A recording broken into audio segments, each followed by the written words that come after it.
le poids des données de santé représente 30% du contingent des données mondiales.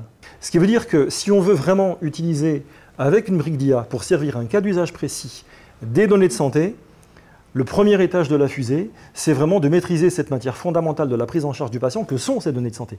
Or aujourd'hui, on observe dans les établissements un éclatement, un silotage de ces données qui est le poids de l'histoire, qui est le reflet de la façon dont les systèmes d'information de santé sont organisés depuis 20, 30 ans maintenant, voire plus si affinité. On observe qu'en particulier avec l'avènement du DPI, on a créé une espèce de bulle dans laquelle on met énormément de données qui n'ont pas nécessairement vocation à y être. Il y en a plein à côté. Ce à quoi on se confronte aujourd'hui, et je conclurai par ça sur ce premier point, c'est que les mentalités sont extrêmement longues à faire évoluer. C'est-à-dire que ce silotage des données, ce silotage et la façon dont les systèmes d'information hospitaliers sont organisés aujourd'hui, c'est le poids de l'histoire.